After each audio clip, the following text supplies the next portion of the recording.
구원하여 주시고 교회 안에서 주님의 말씀으로 사랑으로 저희들을 양육하여 주심을 감사를 드립니다. 오늘 저희들 주님의 말씀 앞에 불러주셨습니다. 오늘 말씀을 통해서 또 하나님의 뜻을 마음에 새길 수 있는 지혜도 허락하여 주시기를 기도드립니다.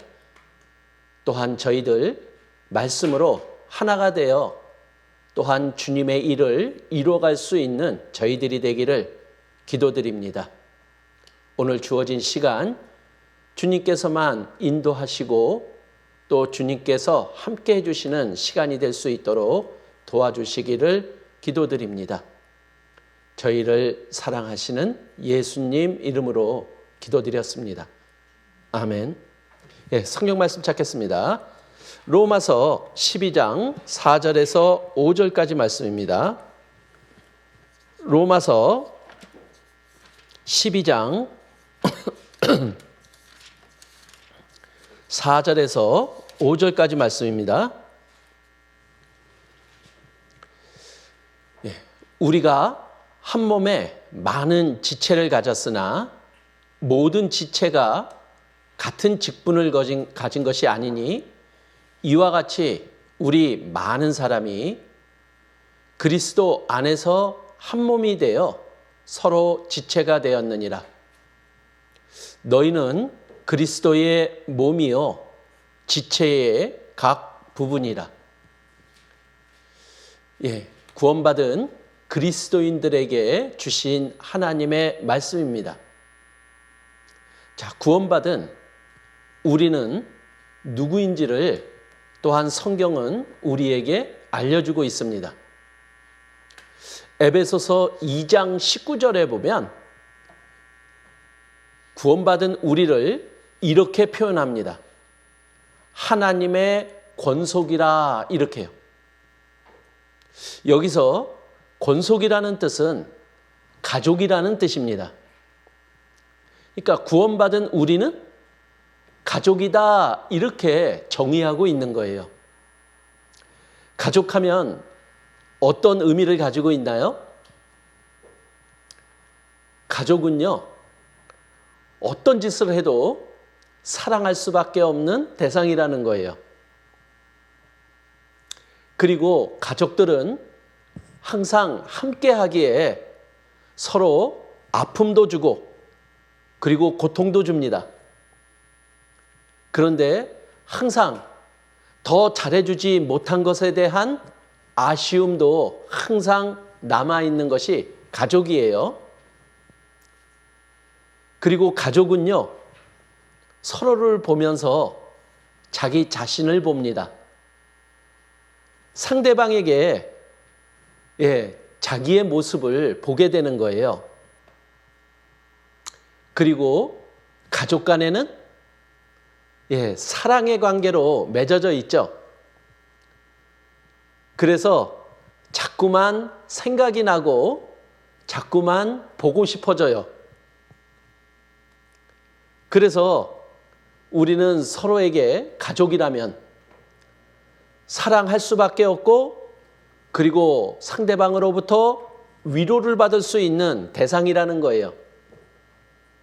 그래서 즐거울 때면 가족이 생각이 납니다. 기쁠 때도 가족이 생각이 납니다. 심지어 맛있는 것을 먹을 때도 가족이 생각이 나요. 그리고 힘들 때도 가족이 생각이 나요.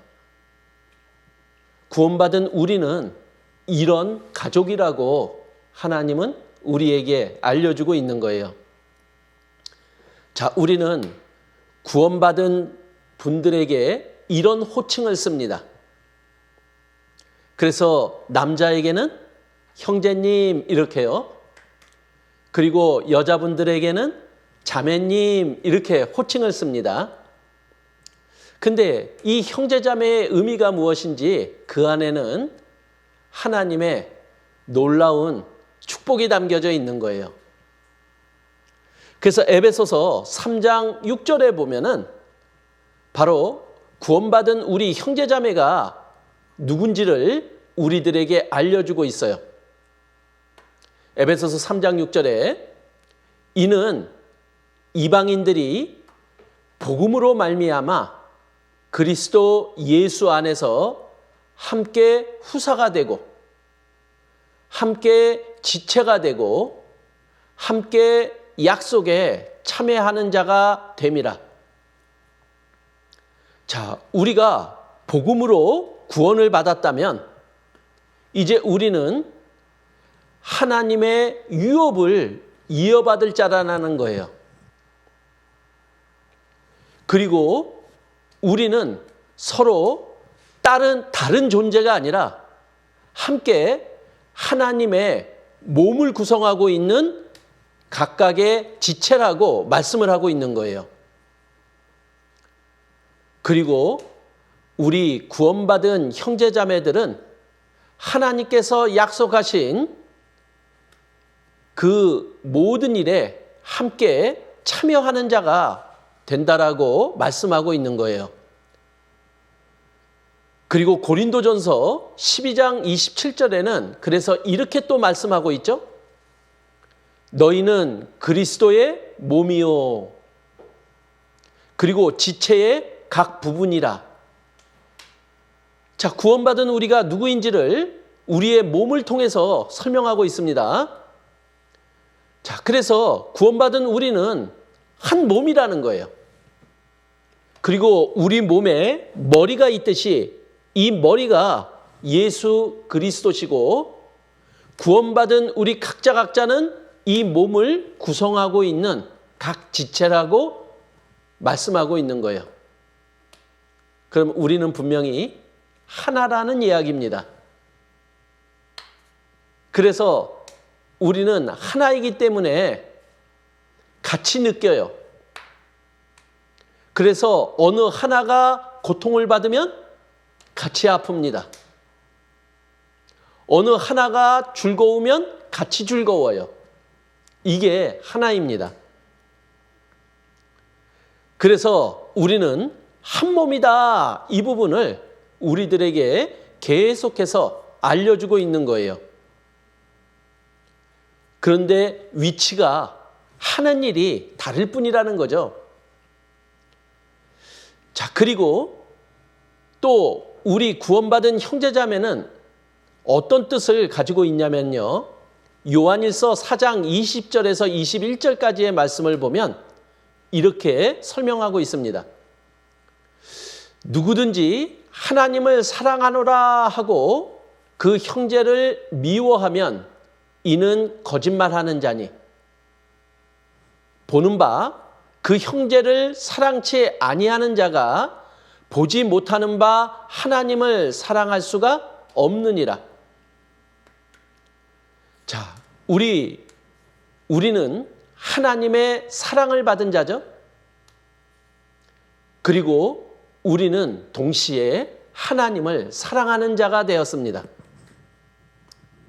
근데 하나님을 사랑한다면 하나님은 구원받은 형제 자매들을 우리 옆에 두시고 그들을 사랑함으로 하나님을 사랑한다라는 것을 하나님께 보여드리는 자라는 거예요. 그래서 내 옆에 구원받은 형제 자매를 사랑하는 것, 이것이 하나님을 사랑하는 거다, 이렇게 알려주고 있는 거예요. 21절에 우리가 이 계명을 주께 받았나니 하나님을 사랑하는 자는 또한 그 형제를 사랑할지니라. 그래서 우리가 구원을 받았다면 우리가 하나님을 사랑하는 자라면 반드시 구원받은 형제 자매를 사랑하는 것이 마땅하다, 이렇게 알려주고 있는 거예요. 반대로 얘기하면, 다른 말로 하면 내가 형제 자매를 사랑하지 않는다면 나는 하나님을 사랑하지 않는다라는 것이 되는 거라는 거예요. 그리고 또 구원받은 형제 자매들 그 속에 들어있는 또 하나의 의미는 뭐냐면은 마태복음 10장 42절에 이렇게 기록이 되어 있습니다. 또 누구든지 제자의 이름으로 이 소자 중 하나에게 냉수 한 그릇이라도 주는 자는 내가 진실로 너희에게 이르노니 그 사람이 결단코 상을 잃지 아니하리라 하시니라. 자, 이 말씀은 형제 자매에게 내가 베푼 것들, 이것은 하나님께 행한 것이 되는 거죠.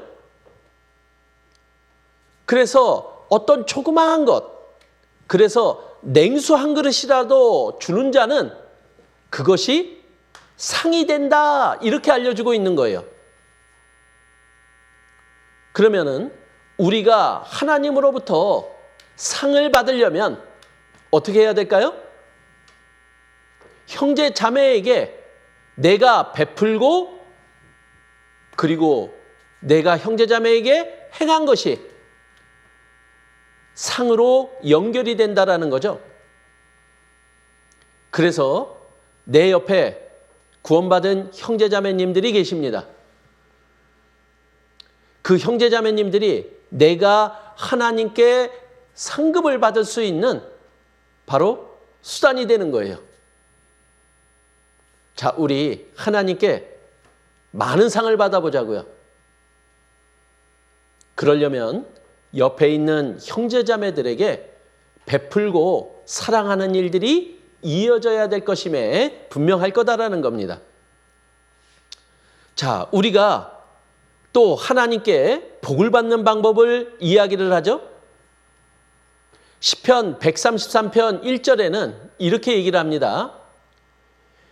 형제가 연합하여 동거함이 어찌 그리 선하고 아름다운고. 하나님이 가장 선하고 아름답게 보는 게 무엇이냐? 구원받은 형제자매가 연합하고 동거하는 것. 연합이 무엇입니까? 구원받은 형제자매가 하나가 되는 거예요. 그리고 동거하는 것이 무엇입니까? 동거는요, 동거의 기본 조건이 바로 사랑입니다.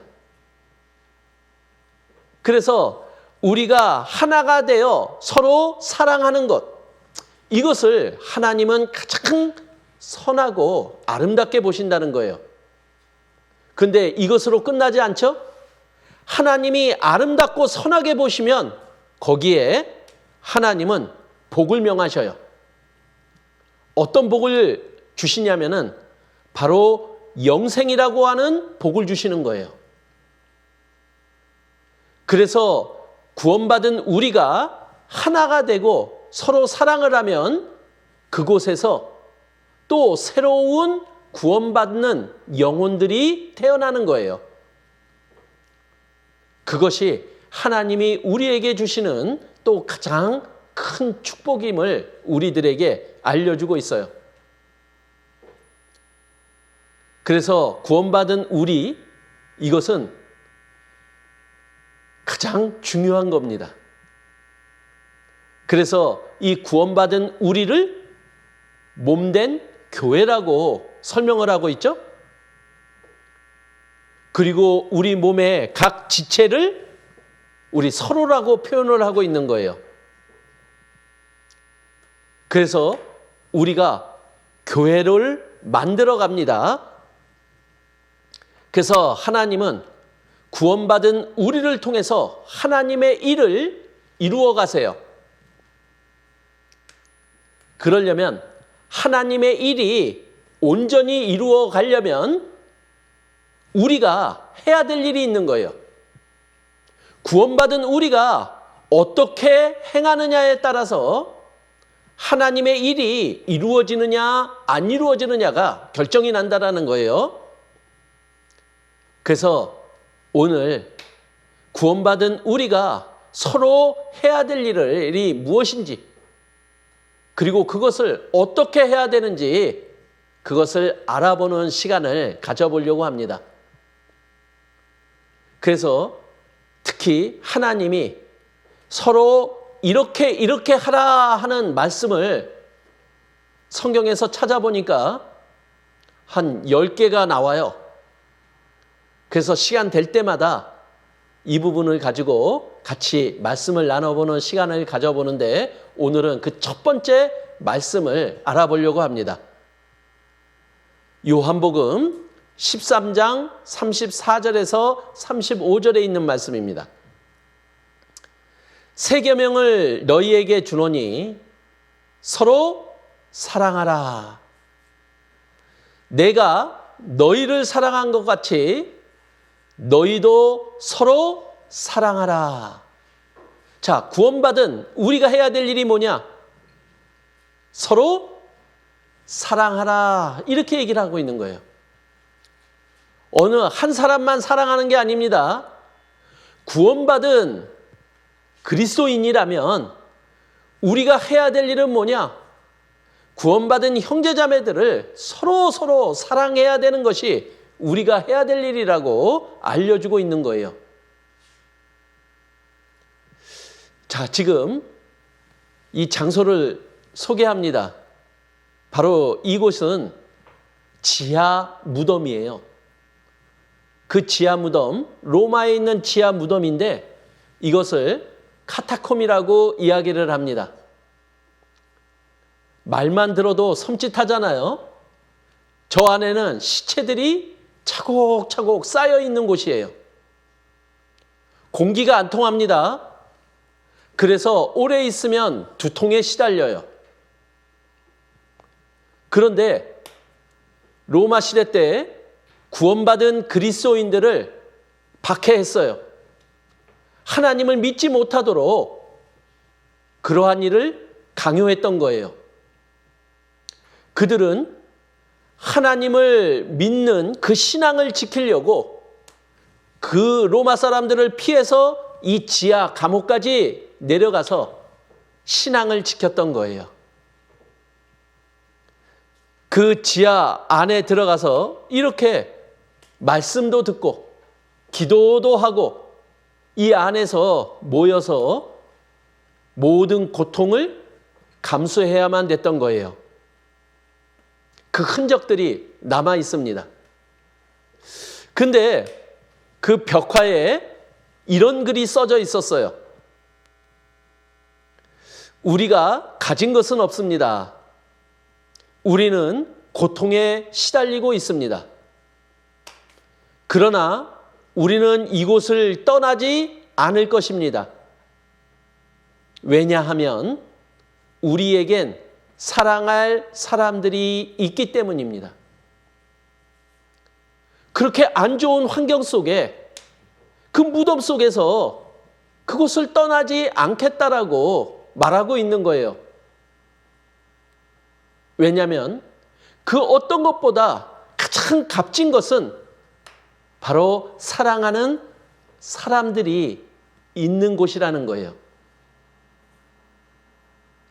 우리 구원받은 형제자매들,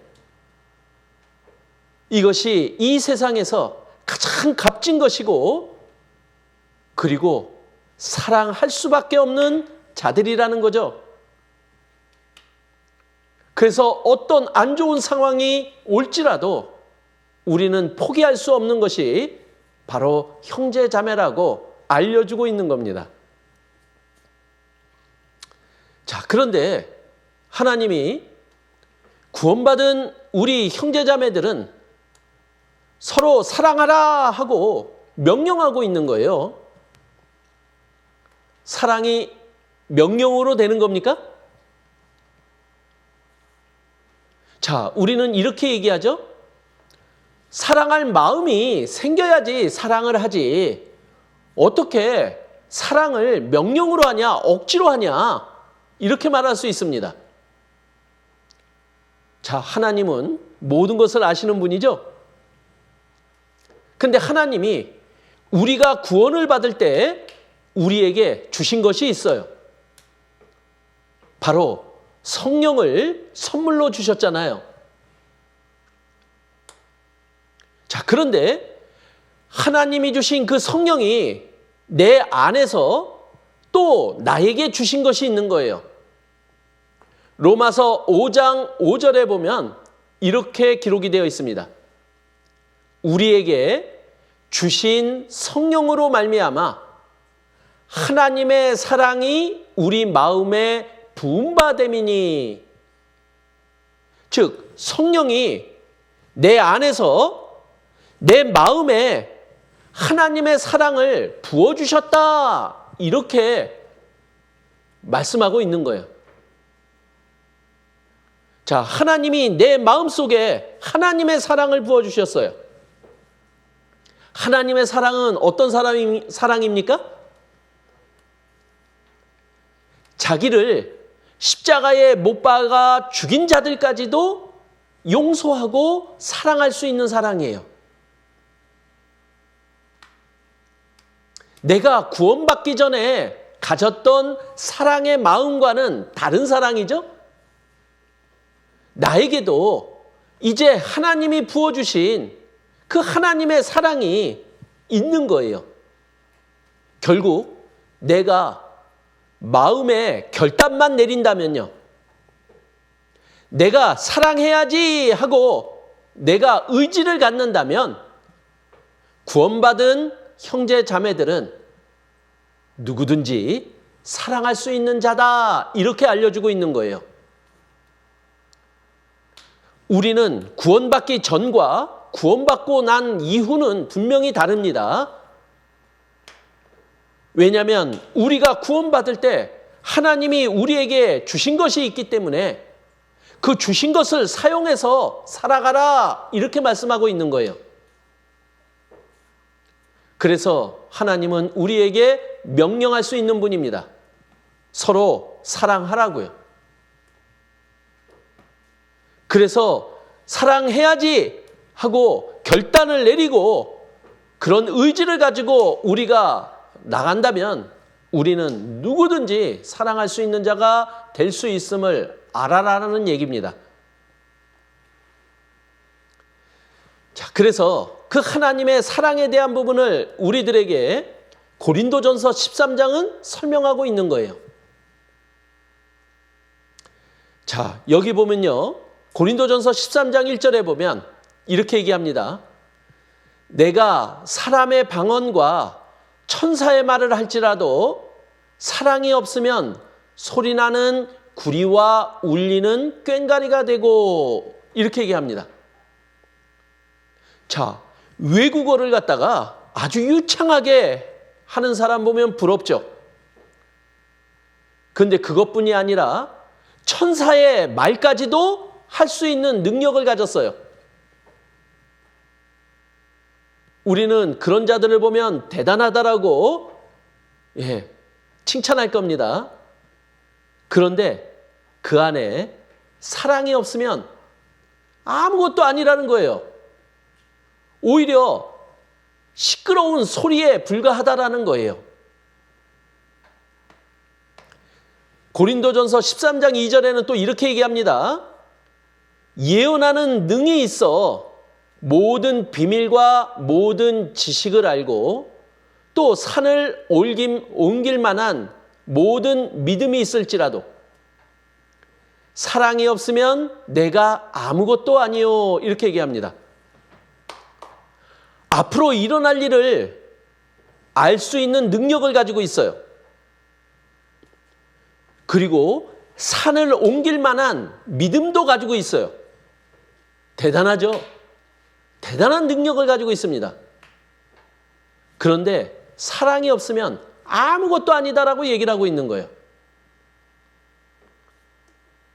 하나님의 사랑은요, 어떤 능력보다 더 뛰어나고 값진 거다라는 거죠. 그리고 또 이렇게 얘기합니다. 내가 내게 있는 모든 것으로 구제하고 또 내 몸을 불사르게 내어줄지라도 사랑이 없으면 내게 아무 유익이 없느니라, 이렇게 얘기합니다.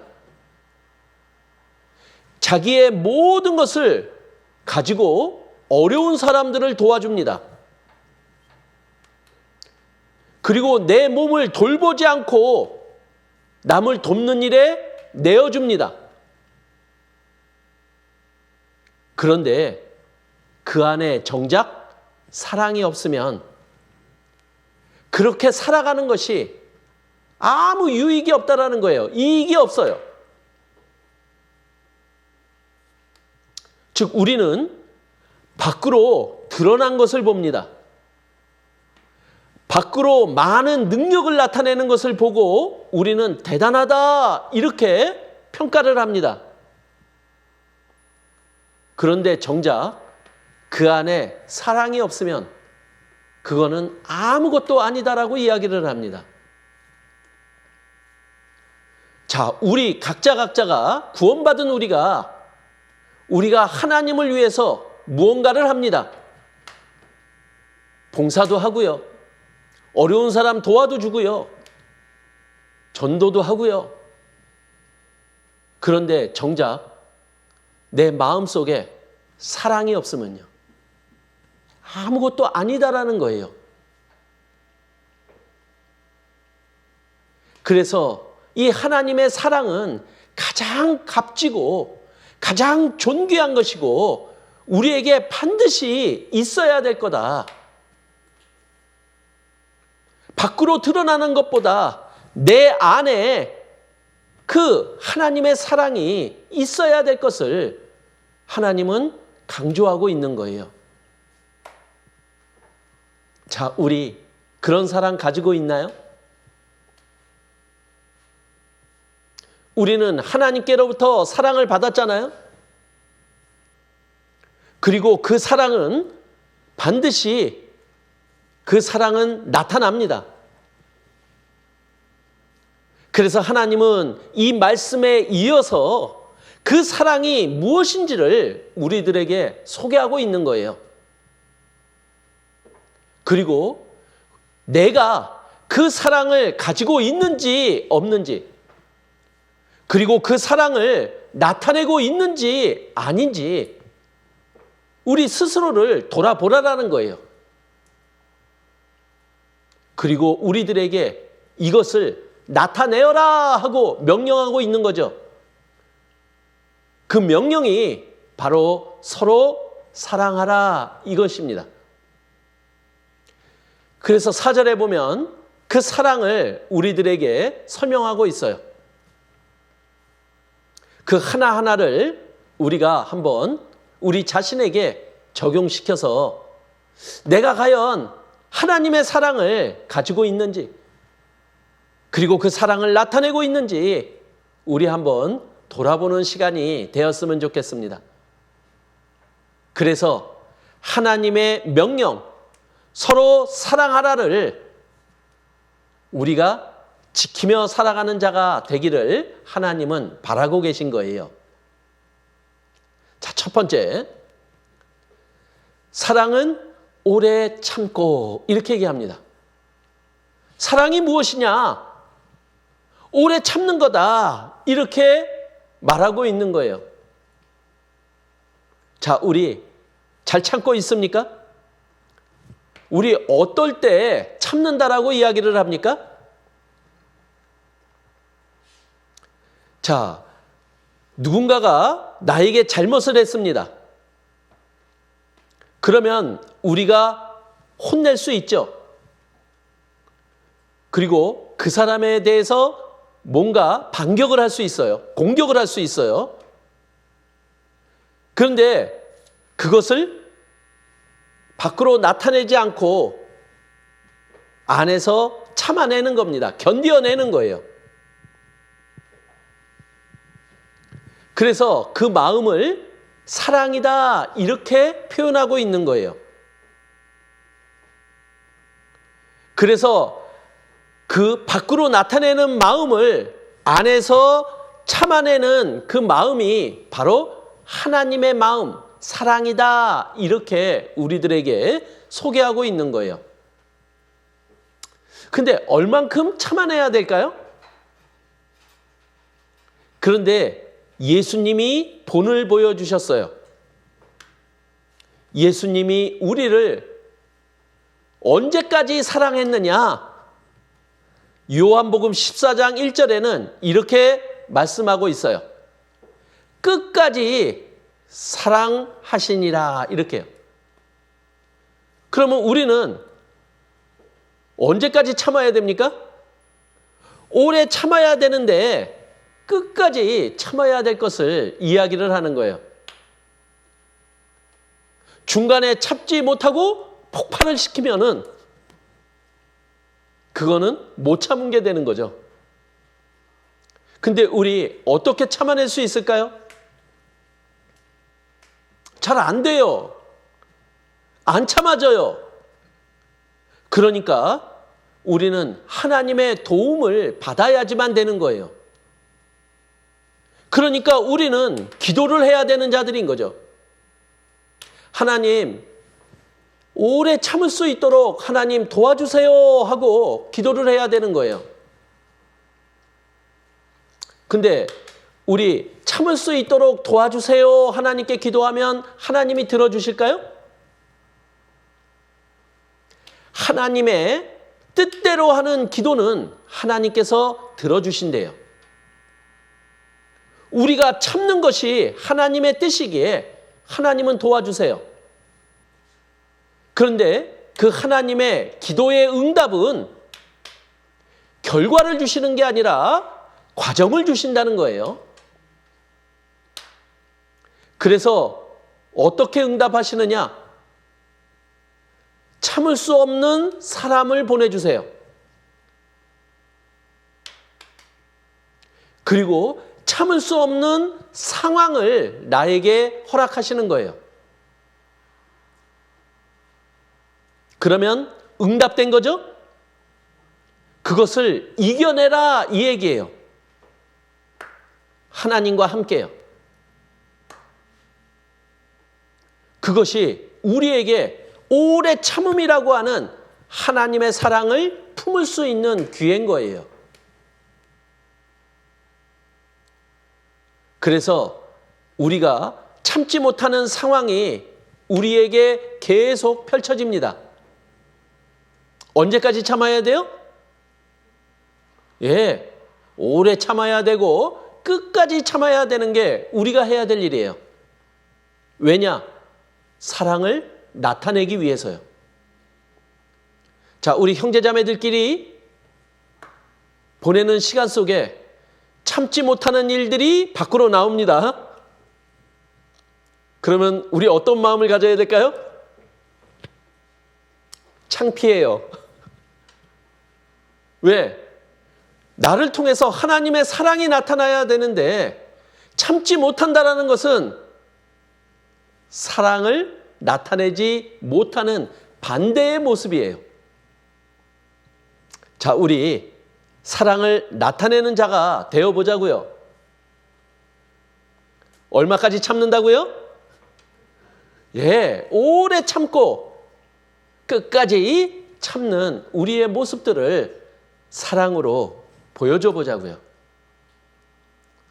그리고 또 사랑은 온유하며 이렇게 말씀하고 있어요. 사랑이 뭐냐? 온유한 거다. 자, 하나님 앞에서 완전히 그리고 묵묵히 순종하는 마음의 자세가 바로 온유인 거예요. 자, 누군가가 나를 자극하잖아요. 그러면 우리는 반응을 하죠. 내 안에 다스려지지 않는 나의 그 기질들이요, 마음이요. 그것을 다스려가는 것이 온유인 거예요. 자, 베드로전서 2장 23절에 보면 바로 그 온유하신 예수님을 우리들에게 소개하고 있어요. 그리고 온유가 무엇인지를 우리들에게 알려주고 있는 거예요. 예수님은 어떻게 하셨느냐? 욕을 받으시되 대신 욕하지 아니하셨다. 이렇게 얘기하고 있어요. 누가 나를 욕합니다. 그럼 우리 어떻게 해요? 같이 욕하죠. 이거는 온유가 아니에요. 누군가가 나를 욕하고 누군가가 나를 힘들게 해도 똑같이 그렇게 대응하지 않는 것을 바로 온유라고 얘기하는 거예요. 누군가가 나를 욕하면 내 마음속에서 올라오는 게 있어요. 욕하고 싶은 마음이 올라와요. 근데 그것을 다스리는 게 바로 온유예요. 누가복음 23장 34절에도 예수님이 자기를 십자가에 못 박아 죽인 자들에게 하나님을 향해서 이렇게 기도합니다. 아버지여, 저희를 사하여 주옵소서. 자기를 십자가에 못 박아 죽인 자들도 용서해달라고 하나님께 기도하고 있는 거예요. 이게 온유예요. 누군가가 나에게 해를 입히면 우리 어떻게 반응해요? 우리는 사랑으로 나가야 돼요. 바로 온유한 마음으로 나가는 것이 사랑이다라고 알려주고 있는 거예요. 자, 우리에게 손가락질하고 비방하고 그리고 어떨 때는 욕을 하는 자들에게 우리는 같이 욕을 하고 비방하는 자가 되는 것이 아니라 그들을 위해서 기도해 주는 자, 그들을 사랑할 수 있는 자로 우리는 바뀌어야 돼요. 그것이 온유입니다. 그리고 그것이 사랑이라고 말하고 있는 거예요. 우리는 살아가면서 하나님이 알려주신 이 사랑을 올바로 알고 실천할 수 있다면 우리는 사랑을 나타내는 자가 될 수 있는 거예요. 자, 그리고 사랑은 또 4절에 이렇게 얘기합니다. 투기하는 자가 되지 아니하며. 투기하는 자가 되면 안 되는 것, 그것이 사랑이라고 알려주고 있죠. 투기하는 게 무엇입니까? 남이 잘 되고 높아졌어요. 근데 그거를 싫어하고 미워하는 마음이 투기예요. 자, 우리는 하나님의 사랑을 받은 자죠. 그리고 천국의 유업을 이어받을 자예요. 이 세상에서 누군가가 잘 된다면 우리는 그것을 축하해 줘야 될 자인 거죠. 근데 남이 잘 되니까 갑자기 배가 아파오네요. 이게 바로 투기하는 마음입니다. 성경에 보면 가인과 아벨의 이야기가 나옵니다. 바로 아담의 아들이었죠. 자, 그런데 하나님께 이 가인과 아벨이 형제예요. 제사를 지냈어요. 그런데 하나님이 아벨의 제사만 받고 가인의 제사는 받아들이지를 않으셨어요, 하나님이. 그러면은 가인은 어떻게 해야 될까요? 아벨의 제사를 하나님이 받아주셨고 나의 제사는 받지 않았다. 그러면은 가인의 제사를, 아벨의 제사가 어떤 제사인지를 우리가 알고 나의 잘못된 것을 고치면 되잖아요. 근데 가인은 아벨의 제사만 받아주는 것을 보고 마음에 투기하는 마음이 올라온 거예요. 그래서 아벨을 돌로 쳐 죽이는 일이 벌어진 거예요. 최초의 살인사건이 이루어진 거예요. 이 투기하는 마음은 아주 위험한 마음인 거예요. 그래서 다른 사람이 잘 되면 좋아하는 마음, 축하해 주는 마음, 이것이 당연히 사랑이다. 이렇게 우리들에게 알려주고 있는 거예요. 자, 우리 한번 봐보세요. 자, 악수를 하면 무슨 손으로 해요? 오른손으로 합니다. 사람들, 반가운 사람들을 만날 때 오른손으로 악수를 하죠?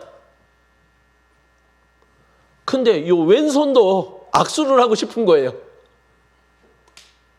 그런데 악수는 항상 오른손만 하네요.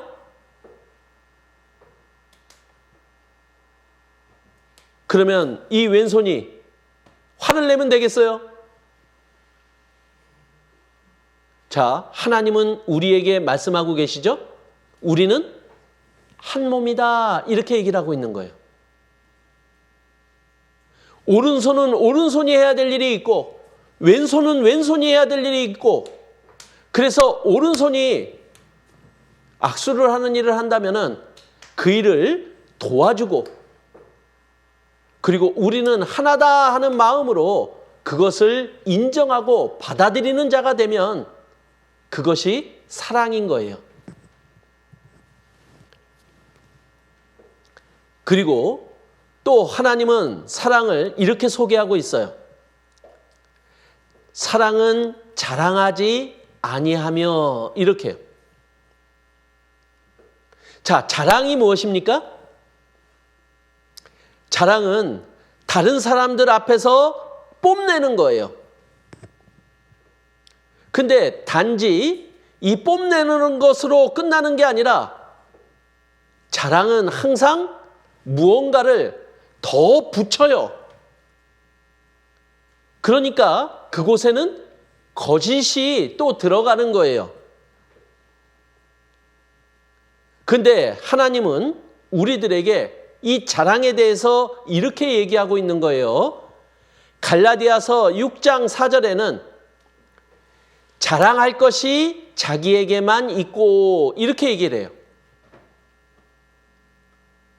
우리가 자랑할 것이 있다면 그것은 자기 안에서만 하라, 이렇게 얘기를 하고 있는 거예요. 근데 우리는 자랑할 것이 있으면 밖으로 자꾸만 그것을 나타내려고 하고, 나타내는 그것이 상대방에게 마음에 상처를 입히는 거예요. 자, 누군가가, 남편이 아내에게 반지를 하나 해줬어요. 그래서 그 반지가 가운데 손가락에 끼어져 있었거든요. 그런데 이 반지를 자랑하고 싶어요. 근데 우리 어디를 가리킬 때 이 새끼손가락으로 이렇게 가리키잖아요. 그런데 반지를 가운데다가 끼고 싶으니까 자꾸만 가리키는데 반지를 가지고 이렇게 가리키는 거예요. 이게 외국에서는 욕이거든요. 그러니까 상대편 마음도 아프게 하고 내 안에서 나를 벗어나면 이것은 사랑이 아닌 거예요. 그러니까 자랑할 것이 있어도 내 안에서 하는 것. 그리고 고린도전서 3장 21절에는 또 자랑을 어떻게 주의하고 있냐면은 사람을 자랑하지 말라, 이렇게 얘기를 합니다. 자, 사람을 자랑하지 말라라는 것은 무슨 말일까요?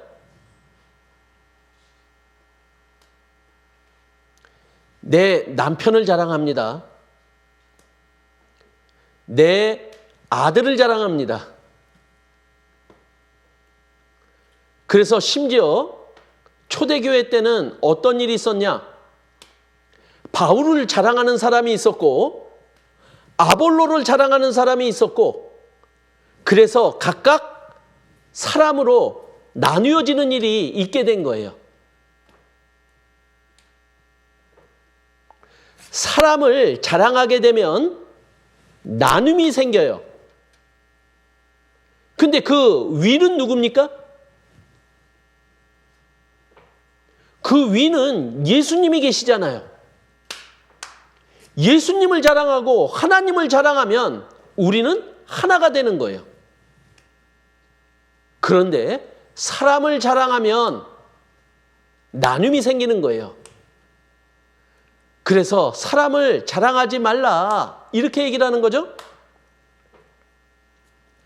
그리고 고린도전서 1장 31절에는 이렇게 얘기를 합니다. 주 안에서 자랑하라 이렇게 해요. 그러니까 우리가 자랑할 게 뭡니까?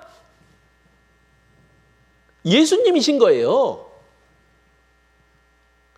우리가 나를 자랑하고 사람을 자랑하는 게 아니라 바로 주 안에서 우리가 하나님께로 받은 것을 자랑해야 되는 거죠.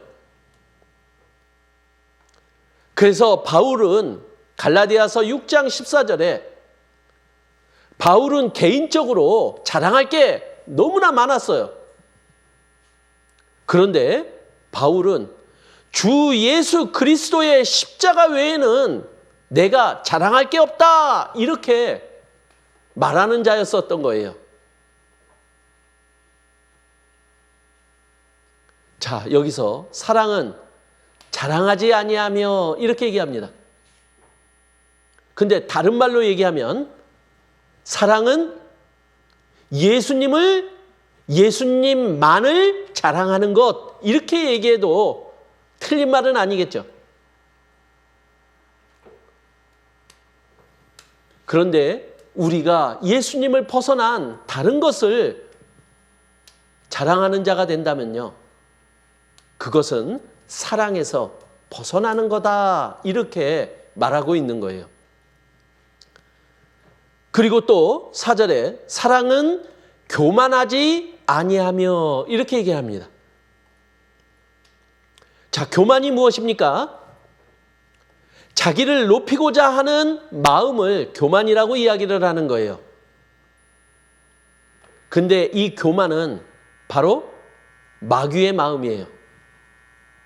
하나님처럼 높아지려고 하다가 하나님께 저주를 받아 이 세상에 떨어진 자, 그리고 영영한 불에 들어가기로 작정된 자가 마귀인 거예요. 그래서 그 교만의 결과가 무엇인지를 하나님은 우리에게 알려주시고 우리는 교만한 자가 되지 말 것을 우리에게 당부하고 있는 거예요. 그 반대의 개념이 바로 겸손인 거예요. 그래서 하나님은 더 낮아질 것을 우리들에게 요구하고 있는 거죠. 그래서 빌립보서 2장 3절에 바울은 그 겸손이 무엇인지 우리들에게 설명하고 있어요. 자기보다 남을 더 낮게 여기는 것, 이게 겸손이다. 그런데 내가 더 낫다라고 얘기하는 것, 그게 교만이다. 이렇게 얘기를 하는 거예요. 사랑은 교만하지 아니하는 것이 사랑이다라는 거예요. 디모데전서 3장 6절에는 또 이렇게 얘기합니다. 새로 입교한 자도 말지니. 그러니까 새로 구원받은 사람에게 하나님의 일을 맡기는 것 하지 말래요. 왜냐? 교만하기 쉬워지니까. 그래서 우리가 새로 구원을 받으면 교회에 돌아가는 일들을 살펴볼 수 있고 먼저 구원받은 형제자매들의 모습을 보고 배울 수 있는 시간을 갖는 게 필요합니다. 그리고 그 시간이 지나면은 그 다음에 하나님의 일이 맡겨져요. 근데 구원받자마자 하나님의 일이 맡겨지면 하나님은 염려하시는 거예요. 교만에 빠질까 봐. 이 교만은요, 우리가 교만해지면 욕도 온다라고 잠언 말씀에 있어요. 그래서 교만한 사람에게는 반드시 욕도 같이 갑니다. 그리고 교만한 사람에게는 반드시 다툼도 같이 일어나는 거예요. 왜 구원받은 형제자매끼리 다툼이 일어납니까? 내가 너보다 더 낫다라고 하는 것을 주장하는 게 다툼인 거예요.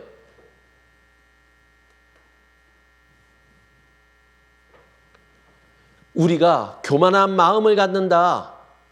그러면 반드시 멸망받는다 하고 잠언은 말씀하고 있는 거예요.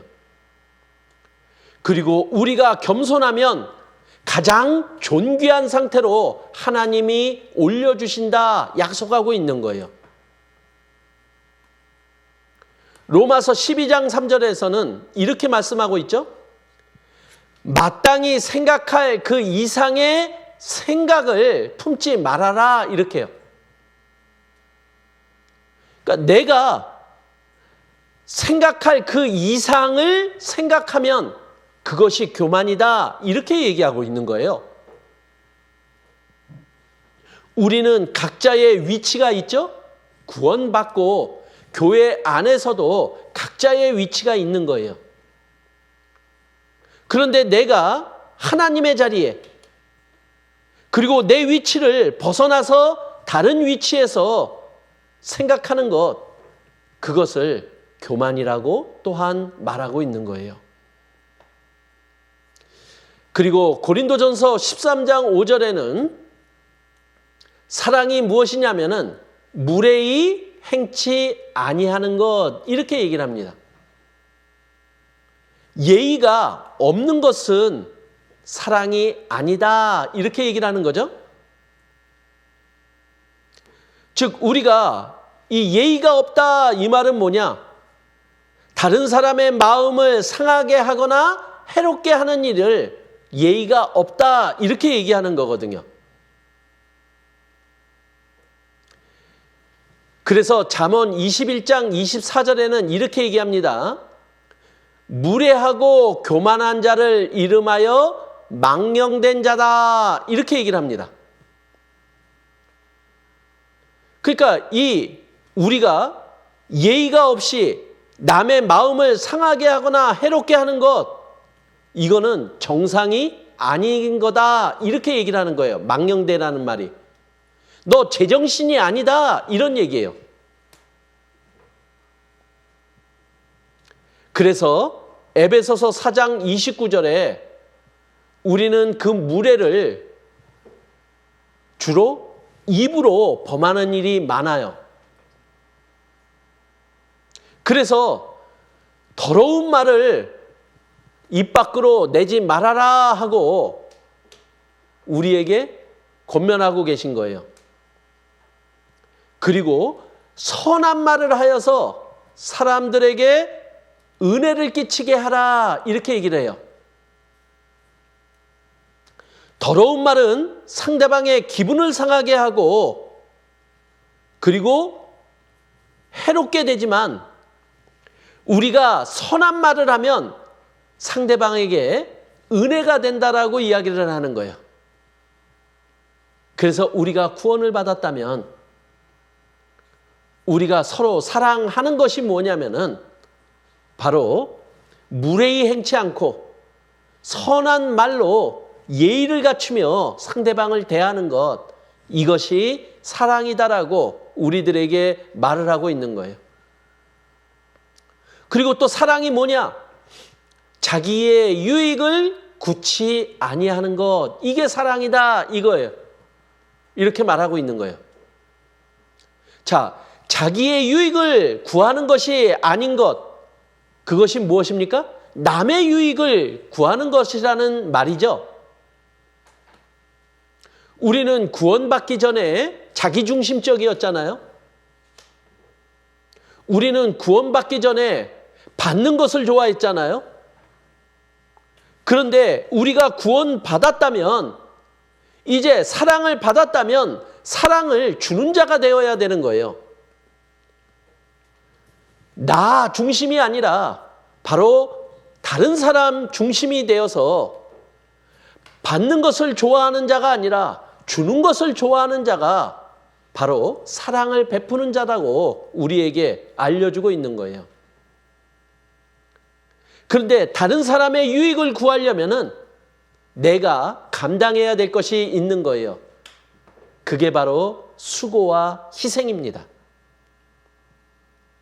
그런데 내가 다른 사람의 유익을 위해서 내가 하는 수고와 희생이 있다면 그것은 다른 사람들로 하여금 구원받게 하는 일로 이어질 수 있다라고 알려주고 있는 거예요. 그래서 우리는 이 수고와 희생을 통해서 우리는 다른 사람에게 구원을 받을 수 있는 기회를 줄 수 있는 거예요.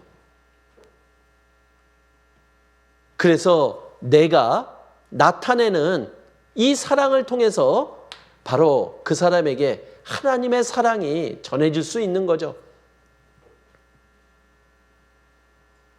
자, 그리고 사랑은 성내지 아니하며 이렇게 사랑을 소개하고 있어요. 자, 우리 어떨 때 성이 납니까? 우리 화가 난다라고 얘기를 하죠. 상대방이 나에게 보인 행동에 대해서 예민하게 보이는 모습이 바로 성내는 거, 화내는 거죠. 근데 그것을 받아들이면 되는 거예요. 그러면 화낼 필요가 없죠. 성낼 필요가 없는 거예요.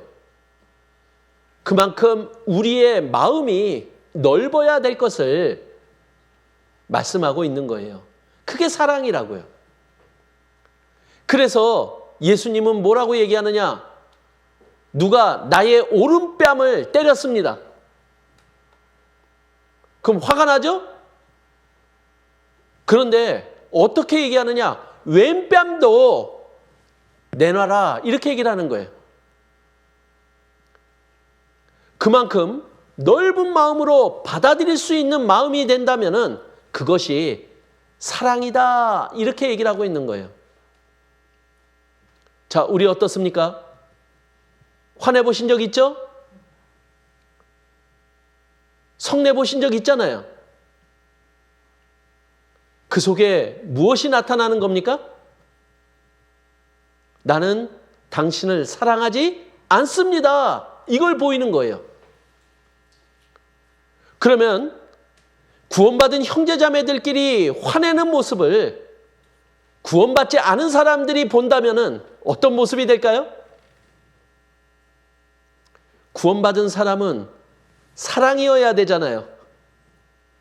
근데 그 속에 사랑에 반대되는 모습이 보인다면 우리는 다른 사람에게 예수님을 잘못 소개하고 있는 거예요. 예수님은 사랑이시잖아요. 근데 우리가 화내고 성내면은 예수님은 사랑이 아니다 이렇게 소개하고 있는 거예요.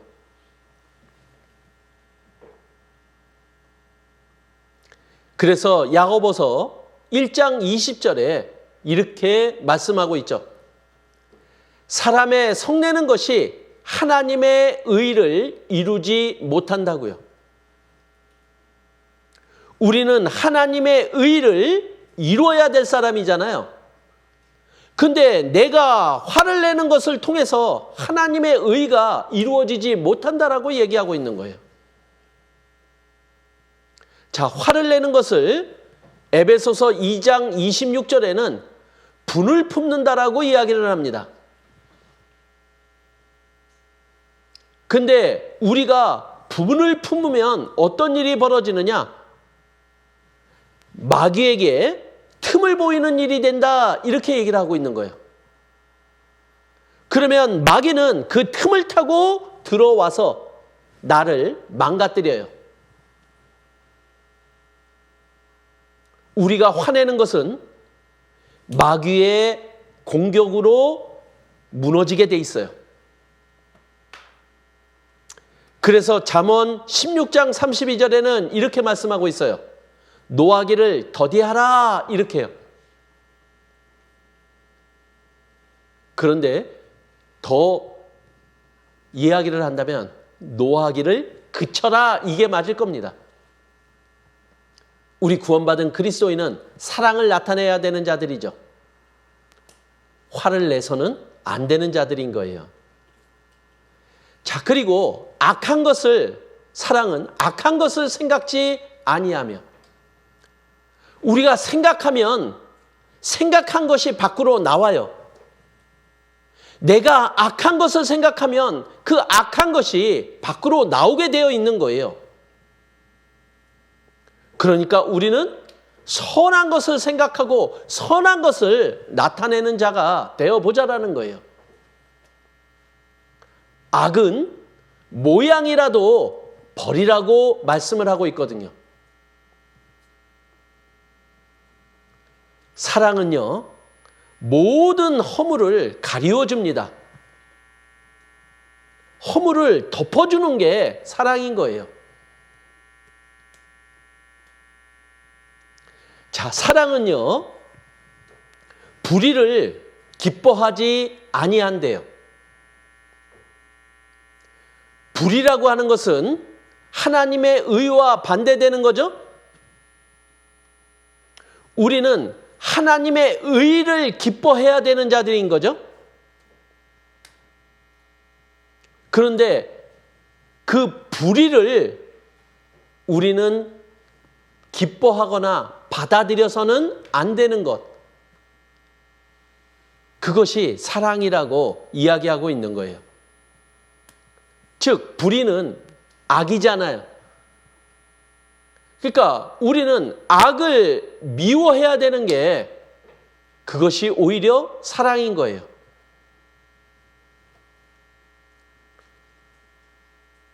그리고 사랑은 진리와 함께 기뻐하는 거다라고 이야기를 합니다. 자, 아버지의 말씀은 진리죠. 우리는 말씀과 함께 기뻐하는 자들인 거예요. 그 말씀을 우리가 행해 나갈 때 그것이 사랑이라고 우리들에게 알려주고 있는 거예요. 그런데 말씀을 행하는 것을 기뻐합니까? 말씀을 행하는 것을 우리는 거부합니까? 우리는 그것이 바로 사랑과 연결이 되어 있는 거라면은 우리는 그 말씀을 행하고 그 말씀대로 행하는 것을 기뻐하는 자가 되는 것, 이것이 하나님의 사랑이라고 알려주고 있는 거예요. 요한 3서 1장 3절에 보면 이렇게 얘기합니다. 내가 진리 안에서 행한다 하니 내가 심히 기뻐하노라. 하나님이 기뻐하시는 게 뭐냐면요, 우리가 진리 안에서 행하는 것, 우리가 하나님의 말씀 안에서 행하는 것, 이것을 기뻐하신다라고 얘기를 하는 거예요. 다른 말로 하면 하나님은 하나님을 사랑하는 자를 기뻐하세요. 하나님을 사랑하는 게 뭐냐? 하나님의 말씀을 행하는 것, 이것을 기뻐하시는 거예요. 요한복음 14장 23절에도 이렇게 말씀을 하고 있는 거죠. 사람이 나를 사랑하면 내 말을 지키리니. 자, 예수님이 나를 사랑하는 것, 이게 뭐냐? 나의 말을 지키는 거다, 이렇게 얘기를 하고 있는 거예요. 우리 예수님 사랑하십니까? 하나님 사랑하십니까? 그러면 하나님의 말씀, 예수님의 말씀을 우리는 지켜나가야 되는 게 사랑이라고 알려주고 있는 거예요. 우리는 인간적인 사랑을 하는 게 아니라 하나님의 사랑을 행해 나가야 하는 자고 하나님의 사랑을 나타내야 되는 자들이라는 거예요. 그리고 고린도전서 13장 7절에는 이렇게 얘기합니다. 사랑이 무엇이냐? 사랑은 모든 것을 참으며 모든 것을 믿으며 모든 것을 바라며 모든 것을 견디느니라. 이렇게 이야기하고 있는 거예요. 즉 모든 것을 참는 게 무엇입니까? 자신에게 해를 입힌 자에게 용서하는 의미로 변함없이 상대를 사랑해 주는 것이, 이게 모든 것을 참는 거죠. 나에게 잘해주는 사람을 사랑하는 것, 이거는 누구나 할 수 있는 거예요.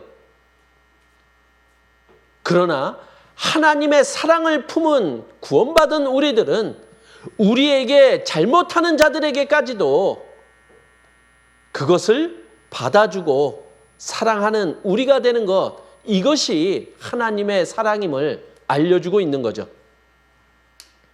모든 것을 믿으면은요, 좋을 때나 나쁠 때나 상황에 상관없이 상대방을 믿어주는 거예요. 그리고 모든 것을 바라면은 뭐냐면은 우리에게는 변치 않는 소망이 있잖아요. 하나님이 주신 소망이 있잖아요. 그 소망을 품으면 상황의 구애를 받지 않아요. 우리는 항상 밝은 마음으로 살아갈 수 있잖아요. 오늘 힘들지라도, 그리고 오늘 어려울지라도 내가 바라보는 소망이 있기에 우리는 오늘을 견뎌낼 수 있는 거예요. 그것이 사랑인 거예요. 우리 안에 사랑이 있으면 모든 것을 견뎌낼 수 있다는 거죠. 자, 구원받은 우리는 특별한 관계입니다.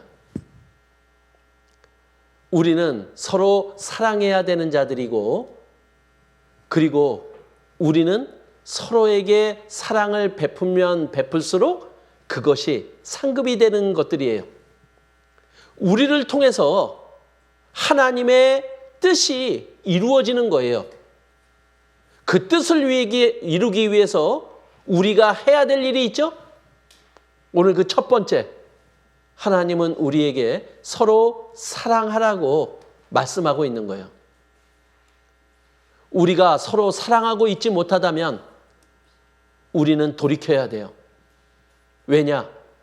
우리가 사랑하지 않음으로 하나님의 뜻을 막는 자가 될 수 있으니까요. 그래서 우리 서로 사랑하는 자가 되어보자고요. 그래서 오늘 하나님이 알려주신 하나님의 사랑이 무엇인지 그 사랑을 가지고 우리 자신들을 한번 돌아보자고요. 내가 사랑을 나타내는 자인지 아니면 사랑을 가리는 자인지, 그래서 더욱 하나님의 사랑을 나타내는 자가 되어보자라고요. 그리고 성경에 또 우리 구원받은 우리가 서로 해야 될 일이 쭉 기록이 되어 있습니다. 서로 종노릇하라고, 그리고 서로 기도하라고, 그리고 서로 격려하라고. 그래서 10번째까지 지금 나열을 해놨습니다. 그래서 다음 수요 말씀 때마다 시간이 되면은 요것들을 하나하나 우리 점검하면서 구원받은 우리가 서로 어떻게 해야 되는지를 조금 더 말씀으로 알아보는 시간들을 가져보도록 하겠습니다. 예, 기도로서 마치겠습니다. 은혜와 사랑이 많으신 하나님, 감사를 드립니다. 저희들을 구원해 주시고 또 저희들을 형제 자매 삼아 주셨습니다. 그리고 서로 우리가 마땅히 해야 될 일을 알려주시며 그 일을 통해 주님의 뜻을 이루시고자 합니다. 오늘 서로 사랑하라고 말씀하신 하나님, 그 서로 사랑하는 일, 구원받은 우리 형제자매님들 모두가 그 말씀을 지켜가며 이뤄가는 저희들이 될 수 있도록 도와주시고 인도해 주시기를 기도드립니다. 그래서 저희들을 통해 주님의 온전하신 뜻이 이루어질 수 있기를 간절히 기도드립니다. 저희를 사랑하시는 예수님 이름으로 기도드렸습니다. 아멘.